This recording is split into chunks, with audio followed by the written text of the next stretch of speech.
বৰদুৱাৰ বাগানৰ ছেটেলাইট টাউনশ্বিপৰ বিষয়া সন্দৰ্ভত বাগান জেৰাপাতা খেলপথাৰত ৰাজহুৱা মন্থন সভা আৰু ৰাজহুৱা সংবাদমেল।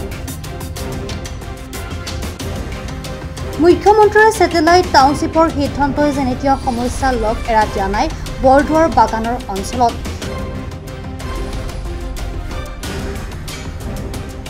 এই সিদ্ধান্তৰ মুখ্যমন্ত্ৰীৰ সামাজিক মাধ্যমত প্ৰকাশ কৰাৰ পিছৰে পৰাই এই সিদ্ধান্তৰ বিৰুদ্ধে ধাৰাবাহিকভাৱে প্ৰতিবাদী কাৰ্যসূচী ৰূপায়ণ কৰাৰ ফলশ্ৰুতিতে কিছুদিন পূৰ্বে নগৰ উন্নয়ন বিভাগৰ মন্ত্ৰী জয়ন্ত মল্ল বৰুৱাৰ সৈতে সাক্ষাৎ হৈছিল বৰদুৱাৰ বাগান ভূমি পত্তন দাবী সমিতিৰ।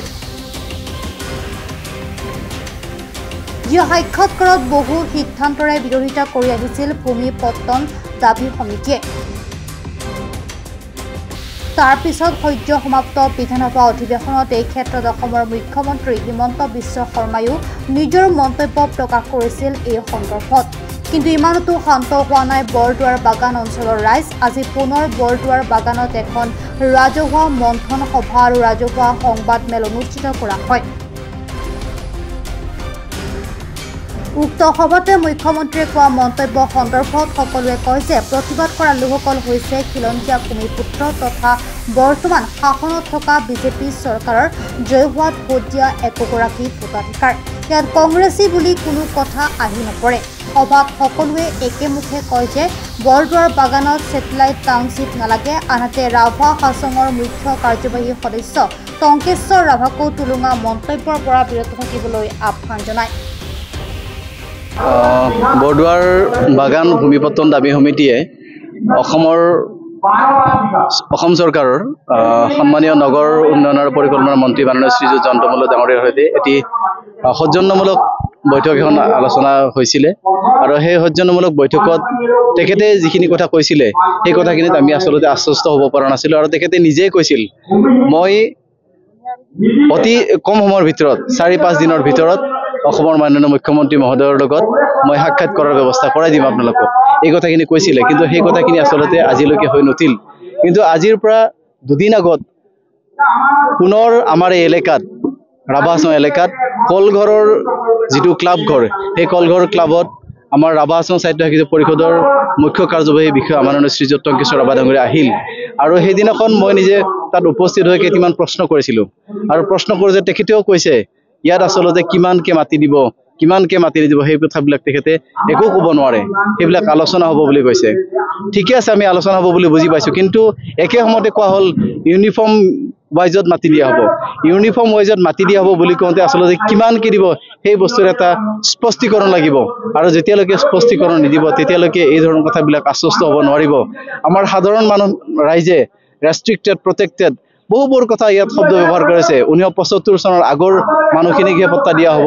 এই ধৰণৰ বিভ্ৰান্তমূলক কথাবিলাকৰ আচলতে আমি আশ্বস্ত হ'ব পৰা নাই। আনকি এনেকুৱাও হ'ল য'ত চিয়মা পেজত উল্লেখ কৰা যি বৰদুৱাৰ ছেটেলাইট টাউনশ্বিপৰ কথা গৈ পেলাই এটা সময়ত অসম বিধানসভাৰ পবিত্ৰ সদনত তেখেতে কৈছিল অসমৰ মুখ্যমন্ত্ৰীগৰাকীয়ে যে তাত পলাশবাৰী টাউনশ্বিপৰলৈকে কথাখিনি সলনি হৈ গ'ল। এই কথাৰ আচলতে ৰহস্য কি? সেই ৰহস্যৰ গোটেই বিচাৰি আমি আজি এটা পৰ্যালোচনা সভা আচলতে বিচাৰিছোঁ আৰু ইয়াত আমাৰ সন্মানীয় যি কাৰ্যবাহী বিষয়া টংকেশ্বৰ ৰাভা ডাঙৰীয়াই কৈ গৈছে যে ইয়াত আচলতে জনজাতীয় টাউনশ্বিপহে হ'ব। ইয়াত কোনো বাহিৰৰ মানুহ আহিহে আচলতে ইয়াত কোনো কাৰণতে টাউনশ্বিপ গঠন কৰিব নোৱাৰিব। যদি নোৱাৰে আচলতে সেই কথাখিনি আমি কেনেকৈ বিশ্বাস কৰিম? কাৰণ আমি জানো আমাৰ এই যি এলেকাৰ বাসিন্দাসকল আচলতে 1250 টকাৰ পিছত দৌৰা 5 কেজি চাউলৰ পিছত দৌৰা মানুহ। সেই মানুহখিনিয়ে সেই টাউনশ্বিপ কেনেকৈ গঠন কৰিব? এই কথাবিলাক আচলতে বহুত বিভ্ৰান্তিকৰ কথা। এই কথাবিলাক আচলতে ওপৰত আমি কামনা কৰিছোঁ। লগতে আজি আপোনালোকৰ জৰিয়তে সন্মানীয় সংবাদ জগতৰ জৰিয়তে মই জনাব বিচাৰিছোঁ যে ইতিমধ্যে কিছু মতৰ অমিল কিছু কথাৰ মনোমালিন্য হোৱাৰ বাবে হয়তো আমাৰ এই বিশেষকৈ অঞ্চলটোৰ বৰদুৱাৰ ভলগা আঞ্চলিক ৰাভা তন্ত্ৰৰ সংগঠনেও বেলেগকৈ এটা আন্দোলন কাৰ্যসূচী লৈছে আৰু এই আন্দোলন কাৰ্যসূচীবিলাক য'ত কামৰূপ ডিষ্ট্ৰিক্টৰ যি আৰচুৰ যি দায়িত্বত থকা সন্মানীয় অশোক ৰাভা ডাঙৰীয়াৰ নেতৃত্বত কিছুদিন আগত পলাশবাৰী চক্ৰ বিষয়াৰ কাৰ্যালয়ত এটি আন্দোলন কাৰ্যসূচী লৈছিল আৰু এই কাৰ্যসূচীটো যথেষ্ট সফল বুলি ভাবোঁ। তাৰ পিছতো কিন্তু ক'বলৈ গৈছে যে মুখ্যমন্ত্ৰীগৰাকীয়ে কৈছে আচলতে ইয়াত কেৱল কংগ্ৰেছীসকলে আন্দোলন কৰা বুলি কৈছে। আপোনালোকে ইতিমধ্যে গম পাইছে যে ইয়াত অকল কংগ্ৰেছীসকলে ইয়াত আন্দোলন কৰি থকা নাই। বিধানসভাৰ যি নিৰ্বাচন সেই নিৰ্বাচনতো ইয়াত বিপুল ভোটেৰে জয়যুক্ত কৰা হৈছে হেমন্ত ঠাকুৰে যাব। যি কাউন্সিলৰ নিৰ্বাচন হৈছে এই কাউন্সিলৰ নিৰ্বাচনতো ইয়াত আমাৰ সন্মানীয় নৃপেন চন্দ্ৰ ৰাভা ডাঙৰীয়াক বিপুল ভোটত জয়যুক্ত কৰা হৈছে। পঞ্চায়ত নিৰ্বাচন 2025 যি নিৰ্বাচন হৈছে সেই নিৰ্বাচনতো একেদৰে ভাৰতীয় জনতা পাৰ্টিৰ লগত জড়িত যিসকল সন্মানীয় ব্যক্তিয়ে ইয়াত নিৰ্বাচনৰ লগত জড়িত হৈছিল সেই সকলকো বিপুল ভোটত জয়যুক্ত কৰা হৈছিল। এতিয়া আপোনালোকে এই প্ৰশ্নৰ উত্তৰ হিচাপে আপোনালোকে দেখোন গম পায় যে ইয়াত আচলতে বিজেপিৰ এটা দুৰ্গ আছে, যিটো দুৰ্গ ইয়াত কংগ্ৰেছে একোৱেই কৰিব নোৱাৰে। তেনেকুৱা এটা দুৰ্গ থকা তেনেকুৱা এটা জনজাতীয় এলেকাক আচলতে তেখেতে কি হতে ক'ব পাৰিছে, যাৰ ভোট লৈ তেখেতে আজি দিছপুৰত বহি আছে, যাৰ আশীষ লৈ আজি ৰাভা হাছঙৰ চিফ হৈছে, যাৰ আশীষ লৈ আজি সাধাৰণ পাৰিষদ হিচাপে তেখেতে আসন গ্ৰহণ কৰি আছে, তাৰ পিছত কেনেকৈ তেখেতে ইয়াত কংগ্ৰেছীসকল আছে বুলি ক'ব পাৰিছে। গতিকে এই সকলৰ সমাধান বিচাৰি সকলোৱে একেবাৰে খোজকাঢ়ি আৰু ইয়াত প্ৰস্তাৱিত যি ছেটেলাইট টাউনশ্বিপ হোৱাৰ যিটো কথা উল্লেখ কৰি আছে এই কথাখিনিৰ যাতে সমাপ্তি হয় তাকে আশা কৰিছোঁ। ধন্যবাদ।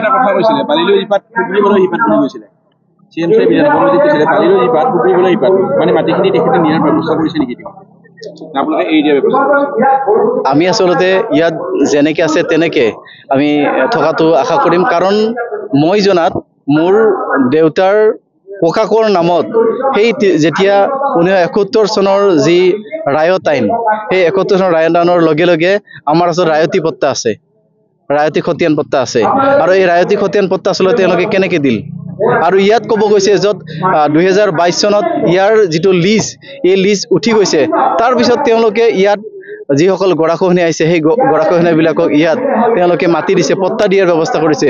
কেৱল আমাৰ যি শ বছৰ যদি ইয়াত বসবাস কৰি থকা যিসকল ব্যক্তি আছে সেইসকল ব্যক্তিক ভূমিপত্ৰসকলক কিয় পট্টা দিয়াৰ পৰা আঁতৰত আছে, এই কথাবিলাকৰ আচলতে প্ৰশ্নৰ সন্মুখীন হৈছোঁ আৰু এই প্ৰশ্নবিলাক আচলতে আহিব নালাগে। ভূমিপট্টা দিয়াৰ কথাটোত আচলতে এইটো যিহেতু আমিও গম পাওঁ যে এটা লং প্ৰচেছ, গতিকে তেখেতে ক'লেই যে দিব পাৰিব তেনেকুৱা ধৰণৰ কথা নাহে, কাৰণ ইয়াৰ যিটো ডিটেইলছটো লোৱা হোৱা নাই। গতিকে তেখেতে যদিও কৈছে আচলতে তেখেতে হয়তো দলৰ স্বাৰ্থত বা এটা প্ৰটকলৰ স্বাৰ্থত কিবা কিবি কৈছে, মই ব্যক্তিগতভাৱে এই কথাটো আচলতে বিশ্বাস নকৰোঁ। তেখেতে বিভিন্ন কাৰণত হয়তো ক'ব বিচাৰিছে, দলৰ যি নীতি নিয়ম থাকে সেই নীতি নিয়ম মানি চলিব লাগিব তেখেতে। কিন্তু এই যি বৰদুৱাৰবাসী ৰাইজৰ কাৰণে আচলতে পবিত্ৰ সদন বিধানসভাৰ মজিয়াত তেখেতে এগৰাকী সন্মানীয় বিধায়ক, যিগৰাকী বিধায়কে আমাৰ এই সমস্যাসমূহ তেখেতে সুন্দৰভাৱে উপস্থাপন কৰিছিল আৰু কিছু হ'লেও আগবঢ়াই লৈ গৈছিল, য'ত বিধানসভাৰ মজিয়াত সৎপুৰৰ কথা, য'ত লোহাৰঘাটৰ কথা, য'ত বৰদুৱাৰৰ কথাবিলাক দাঙি ধৰিছিল, এই কথাবিলাক স্বীকাৰ কৰিবলৈ। গতিকে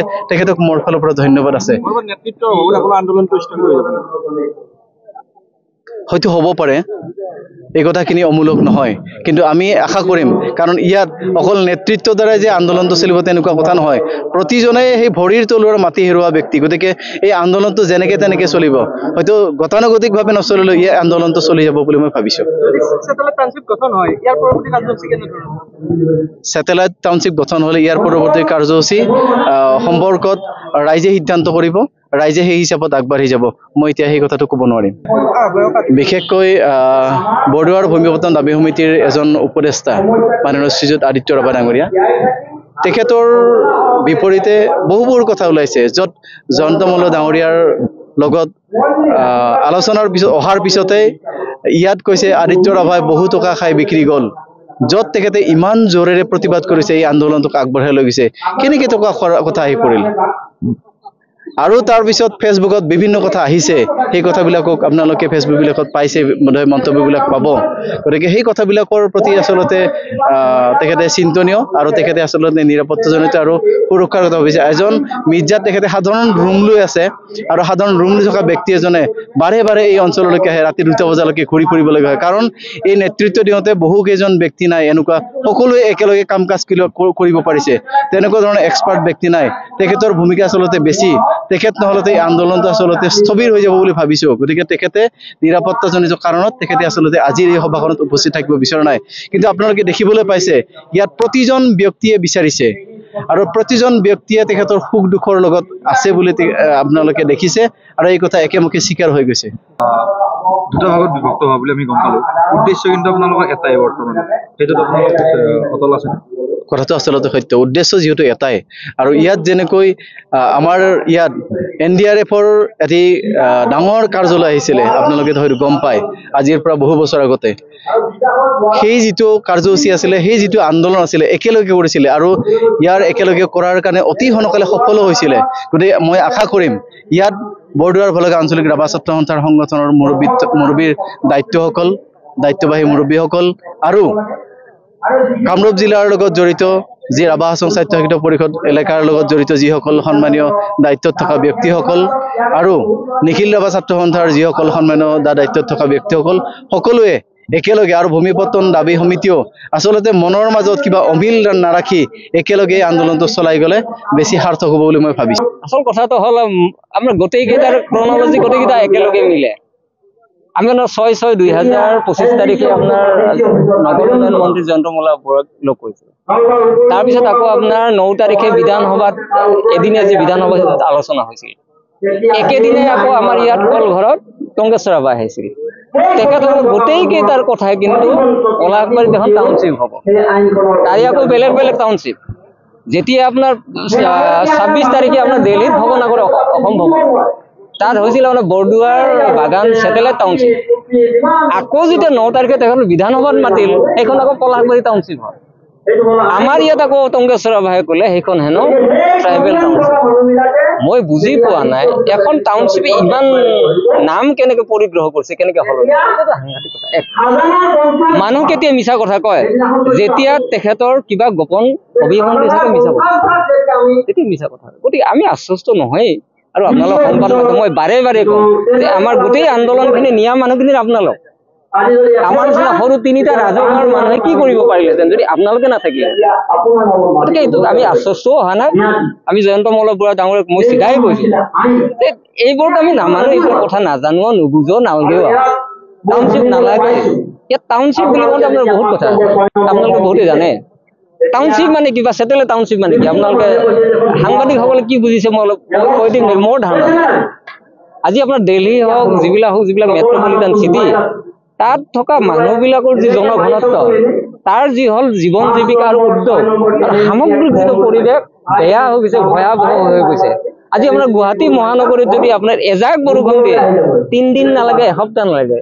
এদিন বৰষুণ দিলে আপোনাৰ 1000 মান মানুহে মৰিব খোজে, হাজাৰ হাজাৰ গাড়ী বেয়া হৈ যায়। তাৰ মানে কি, তাত সম্পূৰ্ণ সন্তুলনহীন অৱস্থাই আছে, পৰিৱেশ বেয়া হৈ গৈছে। এতিয়া আপোনাৰ সেই মানুহবিলাকক সলনি কৰি কৰবাত ভাল ঠাইত থ'ব লাগে, য'ত আধুনিক উপকৰণ থাকে, আধুনিক ব্যৱস্থা থাকে। সেইটো হ'ল ছেটেলাইট। ইয়াত দিব খুজিছে ছেটেলাইট কৰিব খুজিছে, কাৰণ ইয়াত আপোনাৰ অজস্ৰ মাটি পৰি আছে। লিষ্টখন ইতিমধ্যে উঠি গৈছে, আপোনাৰ 2021 চনৰ জুলাই মাহৰ শেষৰ ৰাতি উঠি গৈছে। ইয়াত হেৰি কৰিব, আপোনাৰ টাউনশ্বিপ কৰিব। আকৌ টংকেশ্বৰ মতে আৰু ট্ৰাইবেল টাউনশ্বিপ হ'ব। কেনে ট্ৰাইবেল টাউনশ্বিপ মই বুজি নাপাওঁ। হ'লেও তেখেতে কি কৈছে মই আপোনালোকক সেইটোকো বুজাই দিওঁ। তেখেতৰ মতে ইয়াত হেনো যিসকল প্ৰটেক্টেড মানুহ, যিসকল ট্ৰাইবছ হয়, মানে বেকৱাৰ্ড ক্লাছেছক আমাৰ যি সংবিধানে অধিকাৰ দিছে, এই ধৰণৰ মানুহবিলাকৰ দ্বাৰা হ'ব। ঠিকেই বুলি বুজিলোঁ মই। ইয়াত বাৰু টাউনশ্বিপখন হ'ল, এই টাউনশ্বিপত আপোনাৰ এটা অইল পাম্প দিব লাগিল। এই অইল পাম্পত আদিত্য ৰাভা আবেদন কৰিলোঁ, গোবিন্দ ৰাভাও কৰিল, জ্যোতিষ ৰাভাও কৰিল, নৱদলীয় আহিল নহয়। আমাৰ যে আপোনাৰ মেঘালয়ৰ মুখ্যমন্ত্ৰী কোন আছিলে নামটো মই নাজানো, কনৰাড চাংমা নেকি, তেখেতৰ ভায়েক। এই যে শিলৰ বেপাৰ কৰে বুলি মই শুনা পাওঁ, সুৰেখা নিকাৰ লগত কৰে, তেখেতৰ সৰু ভায়েকো আহিল। অইল পাম্পটো কোনে পাব? তেনেধৰণৰ অজস্ৰ মানুহ আছে। আপোনালোকে মই এষাৰ কথা ভাবিছোঁ, সংবাদ মানুহ কোৱাটো উচিত নে অনুচিত মই নাজানো। মাজতে পেপাৰত সৰু এটা নোট ওলাইছিল যে শিলচৰ এখন গুৰুচৰণ কলেজ বুলি আছে, তাত যিবোৰ এডমিশ্যন হেনো কোনোবা বোলে চেটাৰ্জী বেনাৰ্জীও পায়। চেটাৰ্জী বেনাৰ্জী কেতিয়াৰ পৰা ট্ৰাইবেল হ'ল মই বুজি নাপাওঁ। কটন কলেজত যেতিয়া আমি প্ৰথম এডমিশ্যন ল'বলৈ গৈছিলোঁ মই, তেতিয়া আপোনাৰ তাত আপোনাৰ ডেকা বুঢ়াবিলাকো আপোনাৰ ST হয়। STৰ সংজ্ঞাটো ইমান সহজতে ধৰিব নোৱাৰি। আৰু আজিৰ চৰকাৰে ইচ্ছা কৰিলে ST ফেষ্টি চব সলনি কৰি দিবলৈ কামেই নাই। এই টাউনশ্বিপ আপোনাৰ ট্ৰাইবেল টাউনশ্বিপ এটা ভুৱা বিচাৰ, ফাল্টু কাম আমাক নালাগে। আমাক শান্তিৰে থাকিবলৈ দিয়ক, আমি ভাল পৰিৱেশত আছোঁ। ইয়াৰ উদ্যোগো নালাগে। টংকেশ্বৰ ৰাভাৰ কওঁতে উদ্যোগ লাগে বুলি, তাকো পলিউশ্যন নোহোৱাৰ নিচিনা উদ্যোগ বনাব। কেনেকুৱা এমাজন হেন নিচিনা। এমাজন কেতিয়া তাৰ উদ্যোগ হ'ল মইতো বুজি পোৱা নাই। তেখেতসকলে মূল উৎসস্থলীৰ পৰা আনি চিধাই দিয়া এটা অনুষ্ঠানহে। তেখেতৰ এপতহে চলে এটা এমাজন ফ্লিপকাৰ্ট কোম্পানীৰ উদ্যোগ হৈছে নেকি মইতো বুজি পোৱা নাই আৰু যদি হয় আপোনালোকে বুজাব আপোনালোকে বেছি কৰি জানিব এই ধৰণৰ 2 নম্বৰী কথা আমি মানিব নাই চৰকাৰ আৰু দুখ লাগে তেতিয়াহে যেতিয়া টংকেশ্বৰ ৰাভাই আপোনাৰ অসম বিধানসভাত মাননীয় মুখ্যমন্ত্ৰী যি কথা কয় ইয়াতে তেখেতে ইকো কৰে তাৰমানে এনে হৈছে প্ৰতিধ্বনি শুনো মই প্ৰতিধ্বনি শুনো এটা ভূপেন হাজৰিকাৰ গান নাই জানো তেখেতে প্ৰতিধ্বনি কৰিবলৈ আহিছে ইয়াত আপোনাৰ যেতিয়া সেইদিনা আপোনাৰ একেদিনে 9 তাৰিখে আপোনাৰ ৰাভা ছাত্ৰ সন্থাই এটা আন্দোলন কৰি আছে আপোনাৰ উকিয়ামত আমাক জলবিদ্যুৎ প্ৰকল্প নালাগে ইয়াত চিধাই কৈছে তেখেত হেনো ইলেক্ট্ৰিকেল ইঞ্জিনিয়াৰ মানুহ তেখেত কৈছে আমাক কমকে পাৱাৰ থাকা হলেও ইলেক্ট্ৰিক পাৱাৰ প্ৰজেক্ট লাগে এই কথাবোৰ মই একো বুজি পোৱা নাই একো জানা নাই গতিকে আমি এইবোৰ কথা নামন নুশুনো এক গণতান্ত্ৰিক আন্দোলন হ'ব এক সহযোগ আন্দোলন হ'ব আমি কাৰো প্ৰতি বেয়া ভাৱ নাই কিন্তু ইয়াত টাউনশ্বিপ হ'ব নোৱাৰে যিকোনো পৰ্যায়তে আপোনাৰ আন্দোলন যিকোনো পৰ্যায় বুলি ক'লে এইবিলাক হয় আমি কেতিয়াও যিকোনো পৰ্যায় বুলি ক'লে গণতান্ত্ৰিক ব্যৱস্থাহে আমি কৰিম আজি আপোনালোকে দুখ লাগে মই ইয়াত যদি কথা ক'বলৈ মই সুবিধা পাওঁ মই প্ৰথম কথা আজি দুখ প্ৰকাশ কৰিম যেতিয়া আপোনাৰ কোকৰাঝাৰৰ আপোনাৰ পৰ্বত ঝৰাত আপোনাৰ 3000 মাটি ল'ব গৈছে থাৰ্মেল প্ৰজেক্টৰ বাবে তাৰ যিবিলাক আপোনাৰ প্ৰতিবাদী তেখেতসকলে আপোনাৰ কেৰাচিন ঢালি লৈছে তেখেতসকলে পেট্ৰল ঢালি লৈছে আমাক মাৰি যোৱা তেতিয়াহে থাৰ্মেল প্ৰজেক্ট কৰা এই কথাবিলাক আজি পেপাৰ ওলোৱা নাই যোৱাকালি প্ৰতিবাদ আজি পেপাৰ নোলায় কিয় নোলায় এইবিলাক চব ডাঙৰ কথা হৈছে বহুত দুখৰ কথা হৈছে আমাৰ ইয়াৰ মানুহখিনি যদি নোহোৱা কৰিব বিচাৰে আপোনালোকে আমাৰ ইয়াৰ যদি ট্ৰাইবেল সজা মানুহখিনি হেৰাই যাবতো বিচাৰে তেতিয়া বহুত ডাঙৰ কথা হ'ব আপোনালোকে মই কৈয়ে থাকোঁ যে সেইদিনা আপোনাৰ যেতিয়া আমি তাত প্ৰতিবাদ কৰিব গৈছিলোঁ 406 নম্বৰ ডাক যদি মোৰ ভুল হোৱা নাই চচলত তাত ট্ৰাইবেল বেল এণ্ড ব্লক আছিল ভাঙি দিয়া আপোনাৰ গণেশগুৰিত য'ত আপোনাৰ বড়োসকল ভৰি আছিল তাত আপোনাৰ বেল এণ্ড ব্লক ভাঙি দিয়া গ'ল তাতে নোহোৱা হ'ল মানুহবিলাক তাত অকল গোপালপুৰ হাইস্কুলখন আছে তাত বেলতলা ইত্যাদি যিবিলাক বড়ো মানুহ আছিল কাৰ্বি মানুহ নোহোৱা হৈ গ'ল তেনেধৰণৰ উন্নয়নো আমাক নালাগে যাৰ দ্বাৰা আমি হেৰাই যাওঁ নোহোৱা হৈ যাওঁ আপোনালোকে ইয়াত আহি ইমান ভাল পাইছে ইয়াত আপোনালোকে চান্দুবিত যাব পাৰে চান্দুবিৰ যিটো পৰিসৰ পৰ্যটনৰ যিটো পৰিসৰ বুলি কয় এটা পৰিসীমা এই পৰিসীমা আপোনাৰ সৰুৰ একেবাৰে আপোনাৰ আমাৰ যিটো ৰাভাচং গেট তালৈকে আছে তাৰ পৰা আপোনাৰ পুলিচিলৈকে আছে এই ধুনীয়া পৰ্যটন ক্ষেত্ৰত ভাঙি দিবলৈ আপোনালোকে কেতিয়াও অনুমতি নিদিব আপোনালোকে আমাক সহায় কৰক আৰু চৰকাৰেতো জানাতো দৰকাৰ ইয়াত আপোনালোকে দেখিছে গোটেই সমগ্ৰ মানুহে আপোনাৰ ইয়াৰ বিজেপিক ভোট দিছিল কিয় আপোনালোকে আমাৰ পৰা মাটি কাঢ়ি লৈ আমাক নিথৰুৱা কৰিবলৈ নেকি আমাক ঘৰ নোহোৱা কৰিবলৈ বিচাৰে নেকি টংকেশ্বৰ ৰাভা কৈছে যে তাত আমাৰ জনজাতিসকলে হেনো ট্ৰাইবেল কি বুলি কয় টাউনশ্বিপত থাকিব news desk report Pratah time digital